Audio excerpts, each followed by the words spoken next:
Nations celebrates its 64th year. Having made great contributions to human welfare, there still remain substantial challenges to building a world of peace. Facing these challenges requires not only the cooperation of governments, but also the wider sphere of civil society with its close involvement in people's everyday lives. Peacekeeping, you can send troops everywhere and just solve the problem, But peace building is not easy.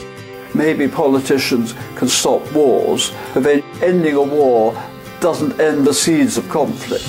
Peace is not the absence of war. It is not a peace treaty. It is not a ceasefire. We need to create a culture of peace.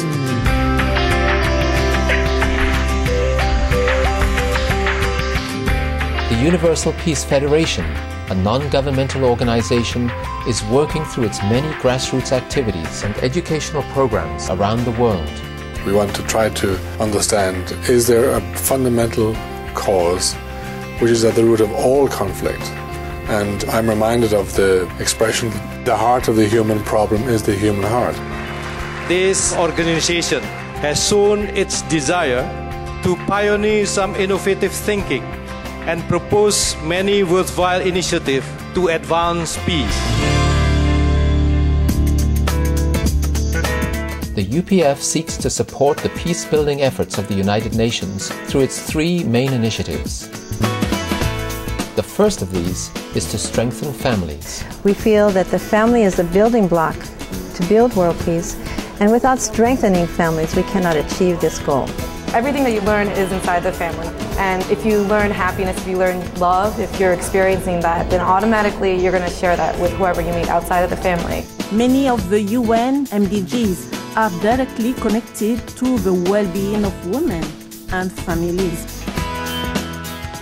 Any peace building in any country will start with mothers. You change the mothers, you make the mothers understand, definitely peace will be there.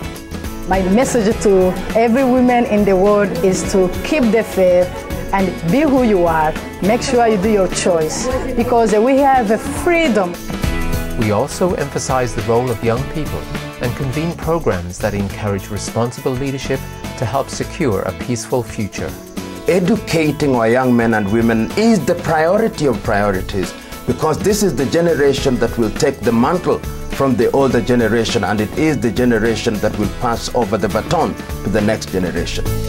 The purpose of the International Young Leaders Summit is to bring young leaders from all around the world who have passion for bringing peace and development. We must appreciate the role of building synergy, that this becomes strength for young leaders. Without building synergy, then it is difficult to attain the MDGs. I think it's about time that we came together as young people and just got involved in peace-building initiatives around the world.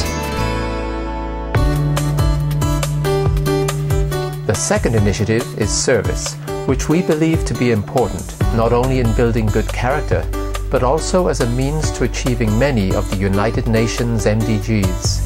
We believe that service isn't just something you do because it's a good thing to do on a Saturday afternoon, but because it's a transformative agent that changes lives permanently. We came to clean Nairobi River around the Bakassi constituency because this area is highly polluted, and we wanted to involve the youth mostly. A local politician went there, and I believe he's actually moved by what he saw, by the work that was going on. I think it's important for young people to be involved in service because we ought to feel responsible for our generation. We ought to develop a culture of responsibility for things affecting us right now. We are developing a new generation who would say no to violence, who would say no to injustice. The third initiative is interfaith. We consider it essential that religious leaders work together in building peace. Religion's principal purpose is to advocate brotherhood of men, and if you are brothers, you don't fight against each other, and you have to live in peace. The prerequisite for a good dialogue can only be a common frame of reference where the partners in dialogue are sharing the same core values.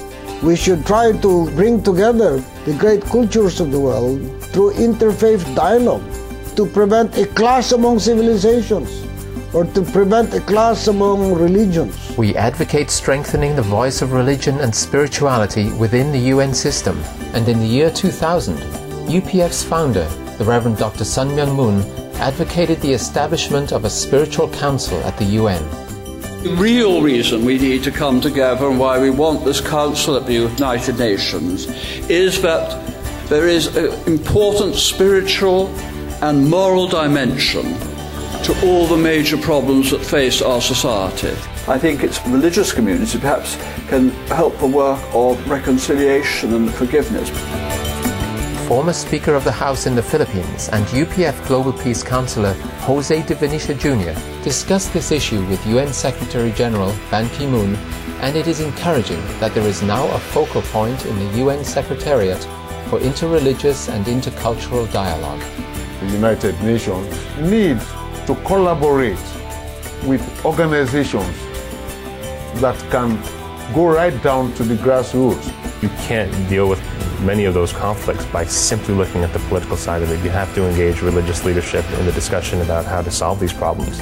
Dialogue is very important because through the dialogue, people will come to an agreement of the oneness which is embedded in all tradition. We have to move from dialogue to action.